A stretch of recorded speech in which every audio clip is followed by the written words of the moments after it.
Beijão. Tchau, tchau.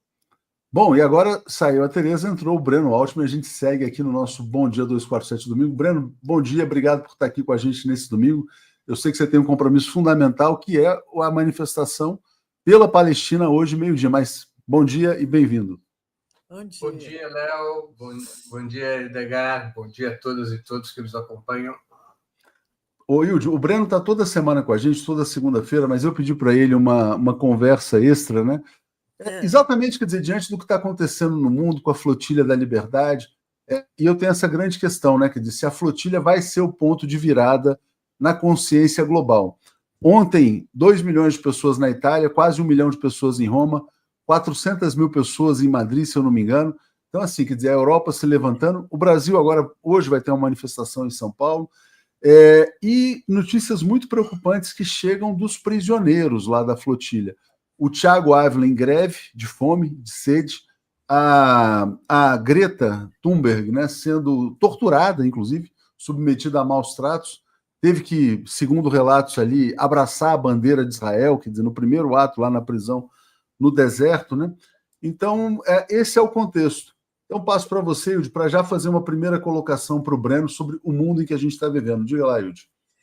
Eu acho que eu acho que Gaza agora, a visão do mundo em relação a Gaza está sob o efeito da flotilha, que é também potencializado pelas revelações desses primeiros sequestrados e presos por Israel na flotilha, que retornaram aos seus países, né? E estão contando os abusos e violências que foram causados a Thunberg, que o turco, né? Que o ativista turco, que foi o primeiro a fazer essas revelações, chamou de a pequena Greta.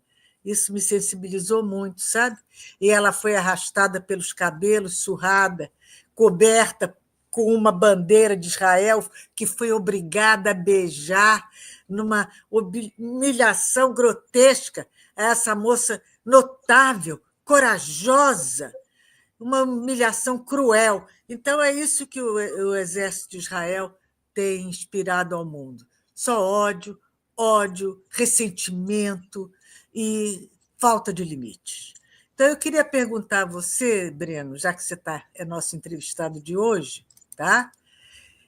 A partir você compararia, como o professor Carlos Wagner fez hoje, até num espaço meu, no Instagram, a flotilha, as brigadas da Internacional Socialista, quando houve a Internacional Comunista, né? Quando houve para confrontar o projeto do Franco de derrubar a República e a democracia na Espanha. Você compararia a flotilha, os integrantes da flotilha, a essa brigada que, infelizmente, saiu derrotada? Possuem papéis muito diferentes, né? As brigadas internacionais que a Internacional Comunista envia à Espanha eram brigadas comprometidas com a luta armada, com o exército republicano. Elas foram enviadas para o combate, né? Não era uma missão humanitária, era uma missão militar, no qual participaram 19 brasileiros. Né? Alguns deles como oficiais das brigadas internacionais, como é o caso do Apolônio de Carvalho. Né? Então, ela tinha um outro papel. Ela tinha um papel militar, ela não tinha um papel humanitário, não tinha um papel simbólico, ela tinha um papel ela foi essencial na primeira etapa da Guerra Civil. E quando as brigadas internacionais são retiradas da Espanha em 1938, acelera o declínio do exército republicano. Né? As brigadas internacionais foram decisivas para tentar sanar os conflitos internos do exército republicano, inclusive por conta da grande quantidade de especialistas militares que integravam as brigadas e que ajudaram a organizar o exército espanhol. A flotilha ela tem um papel simbólico, ela tem um papel humanitário, um outro papel. Né? Não tem o mesmo papel. Portanto, eu não li a comparação que o professor Weiner fez, mas eu acho que elas têm tarefas, elas se colocaram tarefas muito distintas. Né? Agora, numa época, veja, na época que hoje nós vivemos, o papel do simbólico ele é muito forte. É diferente do que 90 anos atrás. Tá? Na Guerra Civil Espanhola, a comunicação mais rápida que a gente tinha era o telégrafo. Né? O rádio ele não tinha envergadura internacional, então as notícias eram muito mais lentas. O simbolismo corria o mundo com muito menos velocidade, embora você tenha tido a época da solidariedade aos republicanos na Espanha, grandes manifestações populares no mundo inteiro, mas era outro ritmo. O aspecto simbólico tinha um peso, se não menor, uma velocidade muito mais lenta, né? Agora não, o efeito simbólico ele é de uma rapidez fulminante e ele tem uma capacidade mobilizadora gigantesca. Os dados que o Léo estava dando aqui no início sobre as mobilizações de ontem e até dos dias anteriores em relação à flotilha são reveladoras disso. Né? São reveladoras disso, como essa capacidade, a capacidade do simbólico de mobilizar. Veja, a flotilha ela funciona como um gatilho da mobilização. O pano de fundo não é a flotilha, o pano de fundo é o genocídio palestino, essa é a grande causa. Mas a flotilha, pelo seu simbolismo, ela funciona como um gatilho de mobilização, porque, inteligentemente, ativistas de muitos países estão na flotilha, o que faz com que cada país abrace o tema da flotilha também de um ponto de vista nacional, porque tem brasileiros, então os brasileiros se mobilizam, e tem espanhóis, os espanhóis se mobilizam, e tem italianos, os italianos se mobilizam, e assim por diante. Né? E é um gatilho que tem revelado muita eficácia. Vamos ver daqui a pouco a manifestação aqui no Brasil, qual é o resultado, né? Vai ser agora, em várias cidades do Brasil vão acontecer mobilizações. Aqui em São Paulo, para quem estiver me ouvindo, vai ser... Começa agora às 11 horas, mas não é o horário brasileiro, não, 11 horas estendidas. Eu mesmo vou estar lá ao meio-dia, mas começa agora no MASP, né? Ali na Avenida Paulista, e o pessoal vai seguir em marcha até a Praça Roosevelt. Né? Agora, são manifestações realmente gatilhadas pela flotilha de grande impacto. Né? É provável que nos próximos dias o tema flotilha se resolva, a deportação em massa daqueles que foram ilegalmente detidos por Israel, que foram efetivamente sequestrados em águas internacionais. Essa deportação deve acontecer, digamos, acredito eu, nos próximos 4, 5 dias, as pessoas já estejam em casa, porque Israel não tem condições, na opinião pública internacional e mesmo internamente, de mantê-los presos, como gostaria Ben-Gvir, né, e setores mais extremistas do governo. Né? Agora, é inegável que a flotilha tem esse papel simbólico ao qual o Léo se referiu. Queria fazer uma pergunta para você, não sei se você quer complementar alguma coisa, Hilde.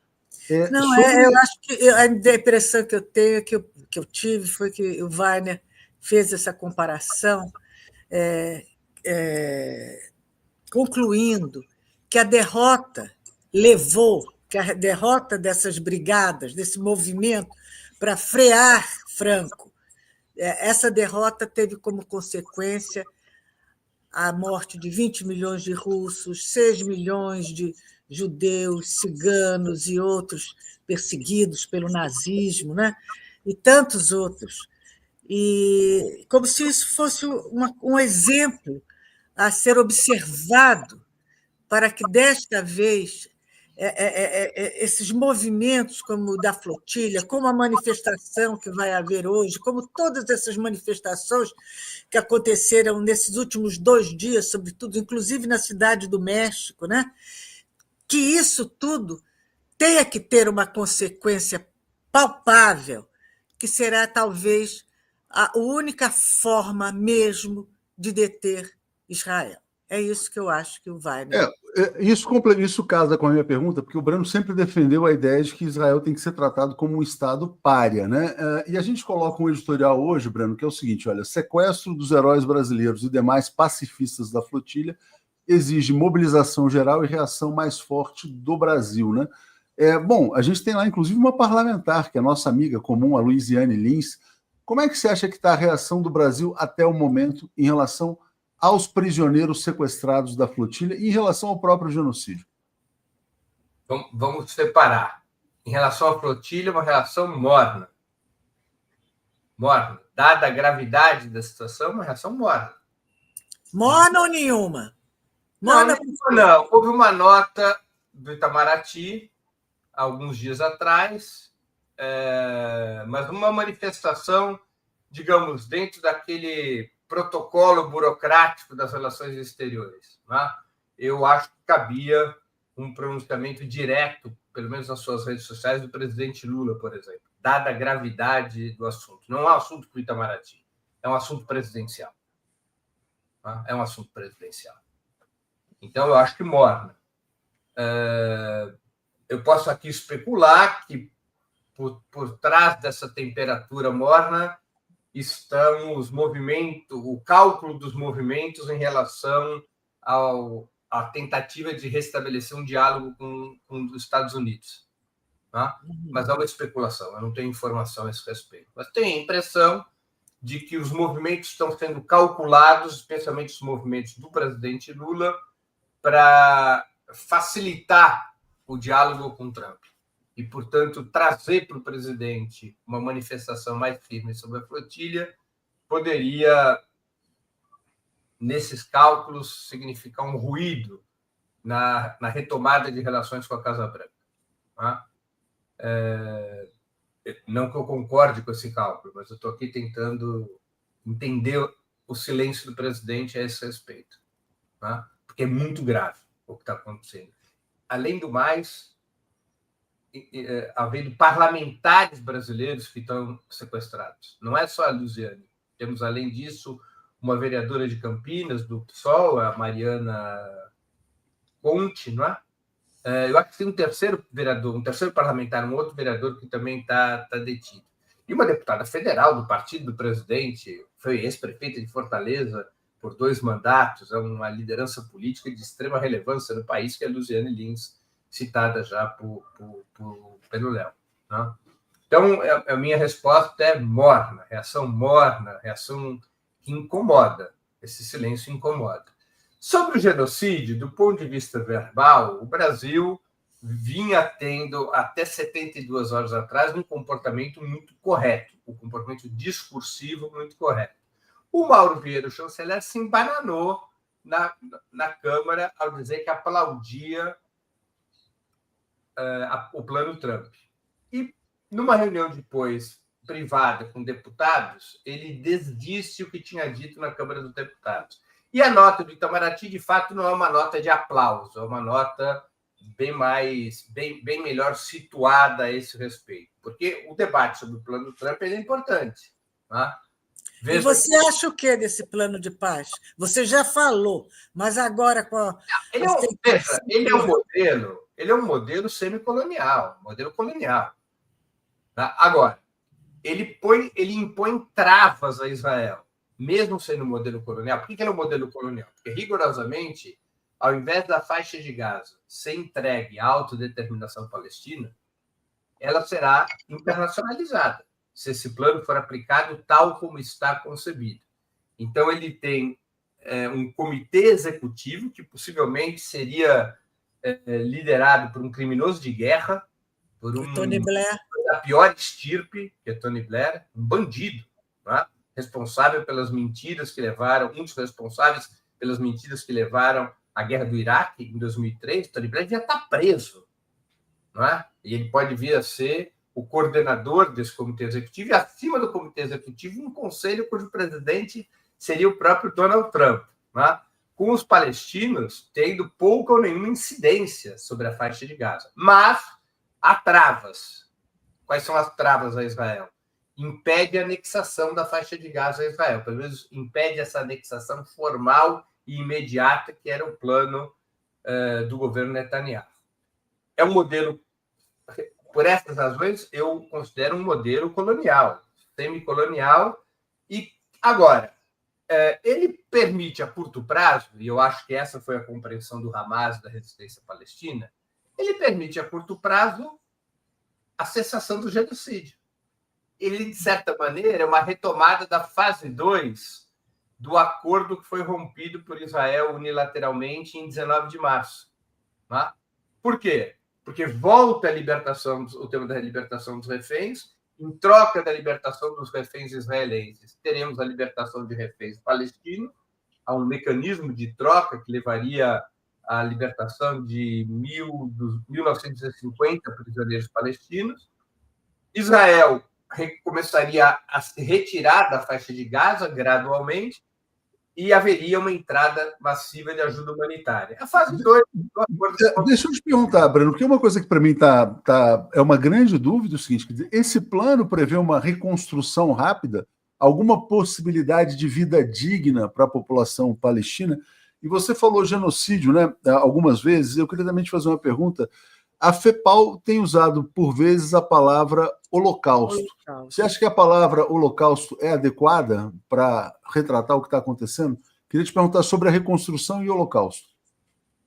Do ponto de vista simbólico, sim. Eu acho razoável chamar de holocausto palestino exatamente para desmascarar o que faz o regime sionista. Né? Talvez não seja um termo histórico preciso, mas ele, do ponto de vista simbólico, me parece razoável a utilização. Isso não te incomoda como judeu, por exemplo, não, quer dizer? De forma nenhuma. Tá. E a questão da reconstrução, você consegue... Porque, por exemplo, o plano inicial do Trump era Gaza como resort. Era Gaza como um grande resort, cassinos, etc. e tal, uma Dubai. As pessoas vão ter dignidade para viver lá, eventualmente? O plano Trump, ele tem uma primeira fase, ele é específico. Hamas liberta os reféns, Israel recua para a libertação dos reféns, Israel solta reféns palestinos, 1.950 reféns, Israel gradualmente se retira de Gaza, o Hamas... Aí começa a complicação. Qual é a complicação? Hamas entrega as armas. A entrega das armas é o passaporte para a anistia dos militantes do Hamas. O Hamas aceitou a primeira parte do plano, que corresponde à segunda fase do plano que Israel rompeu em 19 de março. Agora, dali para frente, nada tem prazo e nada tem meta. É um compromisso genérico com a reconstrução de Gaza sem soberania palestina. O plano do Trump, ele fala no Estado palestino, coisa que Israel nega, quer dizer, Israel simplesmente desconsidera esse ponto do plano, mas o Estado palestino no plano do Trump, ele é o ponto final da trajetória. Então, você teria primeiro um processo, liberta os reféns, troca por prisioneiros, os combates cessam, Israel se retira, o Hamas entrega as armas, e aí começaria o período de gestão colonial, que não tem prazo fixado, não determina como isso será feito, e abre um caminho gigantesco para que os palestinos sejam pressionados a se retirar de Gaza. Porque a gestão de Gaza estará nas mãos das potências imperialistas que apoiam Israel. Tá?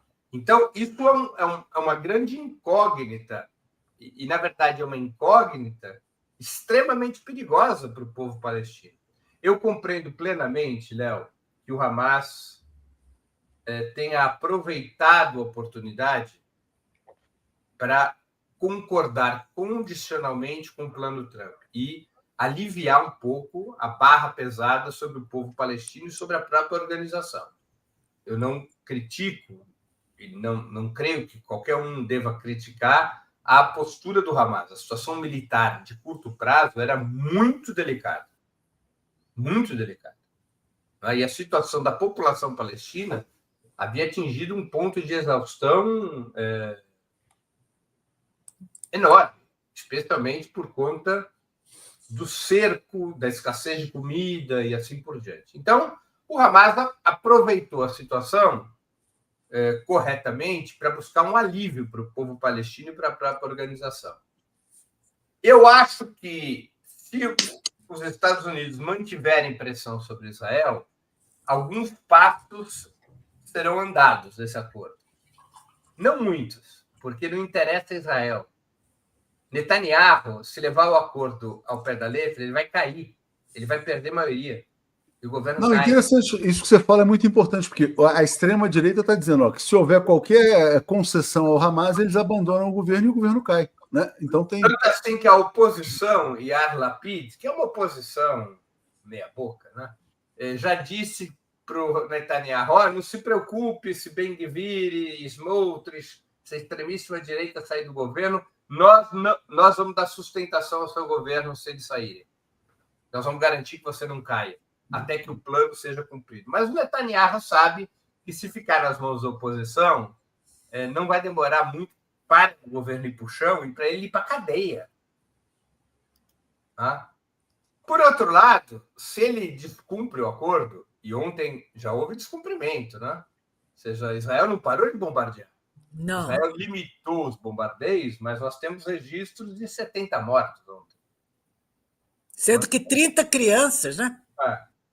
Agora, se Israel continua o genocídio e descumpre o acordo proposto por Trump, Israel pode entrar numa situação delicada nas suas relações com os Estados Unidos. E aí sim ter problemas graves, especialmente se os Estados Unidos resolverem pressionar para valer Israel. Então, a situação de Trump não é uma situação simples, é uma situação delicada. Sob certo ponto de vista, é até mais delicada que a do Hamas, né? Agora, Breno, houve recentemente uma onda, um movimento de muitos países que reconheceram o Estado palestino. Mas o que vai significar isso? Isso aí é só simbólico, é sem efeito? Ou pode ser até contraproducente? O que você acha desse reconhecimento? Porque, efetivamente, na prática, o que isso significa? Não, contraproducente eu não acho, mas é simbólico, né? Ele não tem um efeito prático, porque é o reconhecimento de algo que não existe do ponto de vista material. O grande problema é a inexistência material do Estado palestino. Bom, no entanto, na medida em que muitos países já reconhecem o Estado palestino e na medida em que países do G7 passam a reconhecer, como é o caso da França, do Reino Unido, do Canadá, você vai criando as condições para que a comunidade internacional avance em algum plano que garanta a existência desse Estado palestino. Tinha uma pergunta, Breno, de um assinante nosso aqui que estava na tela. Se essas manifestações, quer dizer, de que maneira elas vão ter impacto eleitoral na Europa, nos países imperialistas, enfim. Também outra coisa interessante que a gente comentou na semana passada, a preocupação de Israel com o TikTok, né? E por isso há tanto desejo de intervenção no TikTok, porque ele abriu a mente de muita gente nos Estados Unidos, né?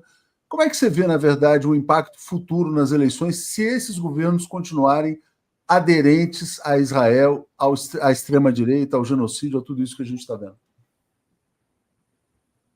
Você fechou. Agora você está sem áudio, Breno. Você ficou sem áudio aí. As manifestações dos últimos meses já foram decisivas para que governos ocidentais pró-Israel alterassem sua posição. Por que Macron passou a ter uma postura mais crítica a Israel? Porque as manifestações na França e a opinião pública francesa indicavam isolamento ainda maior que seu governo. O mesmo vale para a Espanha. Por que Pedro Sánchez assumiu uma postura mais combativa na crítica a Israel? Porque as manifestações na Espanha se avolumavam e Pedro Sánchez, pressionado, também viu nesse cenário uma oportunidade de recuperar apoio social, apoio popular. E o mesmo vale para outros países da Europa. Não é? O mesmo vale para os Estados Unidos. Vamos nos lembrar que uma parte do movimento que é o pilar do Donald Trump, o movimento MAGA, Make America Great Again, faça os Estados Unidos grandes novamente, uma parte desse movimento assumiu uma postura muito crítica sobre as relações da Casa Branca com Israel. Eu vou aqui recordar entrevistas do Tucker Carlson, um jornalista ultraconservador pró-Trump, as entrevistas recentes de Steve Bannon a respeito, e várias outras lideranças da direita trumpista criticando as relações da Casa Branca com Israel. Tá? Então, essa pressão ela tem resultados sobre os governos exatamente porque colocam em risco suas perspectivas eleitorais. Tá? O país onde isso menos tem efeito é a Alemanha. A Alemanha merece que nós analisemos cuidadosamente nos próximos meses, porque na Alemanha ocorre um fenômeno diferente a respeito da ascensão da extrema-direita. Por quê? Explica para a gente. Então, vamos lá. A Alemanha, a extrema-direita alemã, a AfD, ela possui uma característica nacional chauvinista forte. No entanto, essa postura nacional chauvinista não promove, como nos Estados Unidos, como em setores da direita norte-americana e até setores da direita de outros países da Europa, não provoca dissenso em relação ao apoio a Israel. Essa ultradireita alemã é pró-Israel. É provável que ela continue a ser antissemita, mas ela é antissemita e pró-Israel. Tá? O abraço a Israel, a identidade com Israel, na direita alemã, é um ativo, não é um passivo. É um pouco como acontece com a extrema-direita brasileira, o bolsonarismo que sai às ruas com bandeiras de Israel. Para a direita alemã, e não é só para a extrema-direita, porque isso vai de Merz, da democracia cristã, até a AfD. As relações com Israel são um ativo de identidade. São um ativo de identidade. Então, na Alemanha, você tem um padrão repressivo muito mais forte que nos outros países europeus, repressão brutal contra as manifestações pró-Palestina. Você tem uma esquerda muito mais tímida na mobilização pró-Palestina e você tem uma direita muito mais reivindicante do regime sionista. É a culpa nazista, né, Breno? É a culpa que eles carregam pelo nazismo. Você acha que existe culpa pelo nazismo na Alemanha? Eu acho que não é culpa, não. Eu acho que é o sentimento deles, é a identidade deles, se identificam. Um dos maiores mitos é a desnazificação da Alemanha. É um enorme mito. Ele nunca aconteceu. Então é o que a Hilde falou. Então é associação, na verdade. Claro, é associação. É associação. Agora, Breno... Israel é o modelo de Estado da extrema-direita. Breno, desde aquele aperto de mão famoso do Arafat com o Isaac Rabin, né, há 30 anos, houve algum momento, houve alguma ocasião em que, de fato, ambos os lados, palestinos e Israel, estivessem perto de uma solução em todo esse tempo? Veja, não depende dos palestinos, né? Os palestinos fizeram a parte deles. Os palestinos, em 1993, abandonaram as armas e reconheceram Israel. E eles não fizeram a parte deles. E eles assinaram os acordos de Oslo e cumpriram os acordos de Oslo. Os palestinos não violaram em nenhum momento os acordos de Oslo. Agora, Israel viola sistematicamente todos os acordos, ele não participa, ele não respeita as leis internacionais e ele não é retaliado de forma alguma por isso, né? Ele é como se fosse um Estado no nível mais alto, realmente um Estado escolhido por Deus, né? Ele se comporta assim, ele está acima da humanidade. Não sei se por Deus, né, Hilde, mas é um estádio escolhido pela Casa Branca. Ele tem. Não, mas eles usam esse discurso, né? Quer dizer, na verdade, assim como os Estados Unidos têm o destino manifesto e tal, eles se legitimam através disso, né? Mas na vida real, o que eles têm é permissão dos Estados Unidos para pintar e bordar. Nunca foi do interesse do regime sionista, jamais, a criação do Estado palestino. O que Israel fez em 1993, quando Rabin e Arafat assinam ali os acordos de Oslo, os acordos de Madrid, depois os acordos de Oslo, 1 e 2, aquela coisa toda, o que Israel fez foi comprar tempo. Tem uma fábula judaica, eu não sei se dá tempo de contar, vou contar rapidinho aqui. Uma fábula judaica que explica o que faz o sionismo. Tá? Que é o seguinte, tinha um sujeito que estava preso e condenado à morte. E ele ficava na janela da prisão esperando o momento em que o rei ia determinar a data da sua execução. E ele ficava conversando com um burrico que se aproximou da janela da prisão. Aí chegou um guarda e perguntou para o sujeito, o que você está fazendo com que você fica falando com o burrico? Ele diz, eu estou ensinando o burrinho a falar. E aí o guarda ouviu uma coisa dessa e correu para contar para o rei. Né? Falei, rei, o nosso preso que está condenado à morte, ele está ensinando, ele é capaz de ensinar um burro a falar. Aí o rei falou, puxa vida, eu tenho fortunas, mas os outros reis da região também têm. Eu tenho muitas mulheres, mas os reis da região também têm. Eu tenho muitos exércitos, mas os outros reis da região também têm. Mas nenhum rei tem um burro que fala. Chama esse preso aqui. Chamou o preso, perguntou, seu preso, é verdade que você é capaz de ensinar um burro a falar? Ele disse, sou.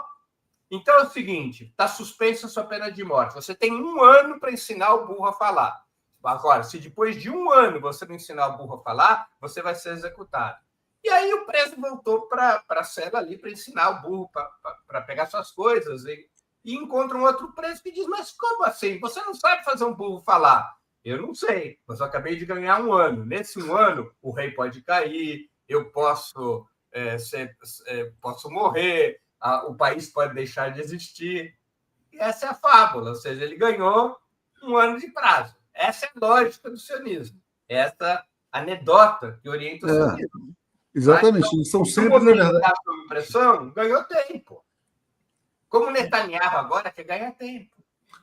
Agora, Breno, você está indo para a manifestação daqui a pouco, né? Por que as manifestações aqui no Brasil, na sua opinião, deixam a desejar em relação a essa causa, né? Por que o povo brasileiro não se mobiliza pela Palestina, como a gente vê em outros países? Olha, nós tivemos algumas manifestações relativamente massivas aqui em São Paulo, pelo menos 2 que tiveram mais de 20 mil pessoas. Agora, aqui no Brasil, há um problema geral de mobilização. Nós tivemos aquela mobilização 2 domingos, né? Contra a PEC da bandidagem, mas você vê que ela não tem continuidade, né? Ou seja, a capacidade real de mobilização no Brasil hoje está muito baixa. Eu também não vejo, com exceção do MST e às vezes do MTST, eu vejo pouco engajamento dos grandes partidos de esquerda e dos principais sindicatos e movimentos populares na causa palestina. Tá? Muito pouco engajamento. Não é um empenho na mobilização. Então, quem é que mobiliza? São as próprias organizações da solidariedade à Palestina, que são grupos pequenos, não são grupos com capacidade organizativa, com estrutura, com recursos, para convocar como se deve essas manifestações. Né? Então, isso afeta a capacidade de mobilização. Né? Você vê pouca adesão para valer dos grandes partidos de esquerda, dos movimentos populares, dos sindicatos. Há muito cálculo, né? Muito cálculo eleitoral, puxa, agora menos, porque o cálculo mudou, que a maioria da opinião pública brasileira está pró-Palestina e anti-Israel, mas muito cálculo do tipo, se apoiar a Palestina vai perder voto entre os evangélicos, né?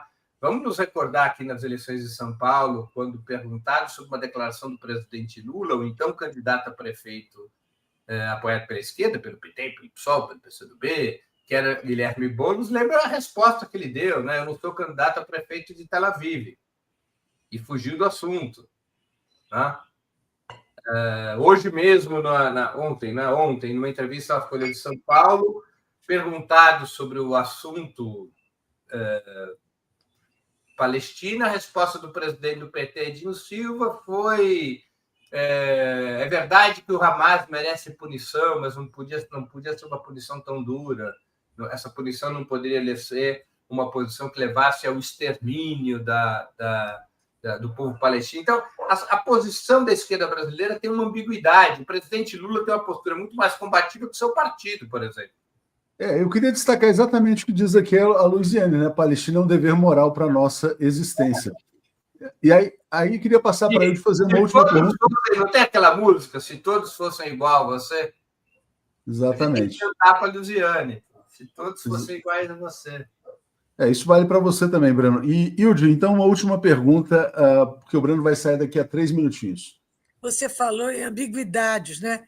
Eu estava lendo uma entrevista de um diplomata americano, Robert Malley, que você sabe quem é, porque ele já foi negociador, tanto na época do Obama como do Clinton, desses assuntos voltados para o Oriente Médio, né? E ele fala que o plano de Trump para Gaza contém menos respostas claras do que possíveis ambiguidades e armadilhas. Você concorda? Plenamente. É o que a gente estava comentando até um pouco atrás. É um plano, tudo que o Trump faz desse jeito. É Trump style. Tudo que ele faz é cheio de ambiguidades. Né? Porque ele quer garantir a si próprio uma liberdade de movimento. Ele quer garantir também o Nobel da Paz, que vai ser além disso, claro. E ele quer liberdade de movimento, porque ele não quer muitos compromissos. Então, o plano é muito ambíguo. É muito ambíguo. E eu acho que a resistência palestina joga com essa ambiguidade e faz direitinho. Uhum. Não é? Joga com essa ambiguidade. Porque o que eu disse para o Hamas, ótimo plano. A primeira parte nós já vamos cumprir. As outras partes nós vamos ter que negociar. Claro. Porque o que o Israel esperava é que o Hamas dissesse assim: o plano é ruim, eu rejeito. Agora, o Galloway, o George Galloway, né, ele diz que que se houver 2 palestinos, existirá a luta dos palestinos, que eles não vão conseguir, mesmo que extingam, mas se sobrarem 2, a luta vai continuar pela Palestina. Você concorda? Você acha que o palestino é um povo tão forte, determinado e constante, a ponto de ser praticamente exterminado e insistir no seu ponto de vista, insistir na sua terra? Eu tenho certeza disso, né? Lá se vão quase 80 anos. E a situação, as condições de luta do povo palestino sempre foram muito precárias. E eles não desistem, tá? Eles não desistem. Os palestinos construíram uma tradição de luta de muito brilho, né? de muito empenho. Eu não acho que os palestinos recuarão. Não acho isso. Mesmo. Breno, você assumiu esse compromisso de ficar com a gente aqui até 11h40, vamos ser bem pontuais, você tem que chegar lá na Paulista. Obrigado mais uma vez, amanhã a gente se vê novamente, a gente foca nisso. 8 horas a gente volta a se ver. Léo, um grande abraço. Hilde, um grande abraço, um beijo. Pessoal, bom domingo. Obrigado. Valeu. Quem puder ir ao ar, já pode pegar Exatamente, já pode encontrar todo mundo lá na Paulista. Todo mundo lá para o MASP. Você vai para lá, né, Léo? Eu, infelizmente, não vou, porque eu acordei muito cedo hoje e não consigo. Mas, assim, e estou aqui no trabalho aqui. Valeu, gente. Obrigado. Abraços. Obrigado.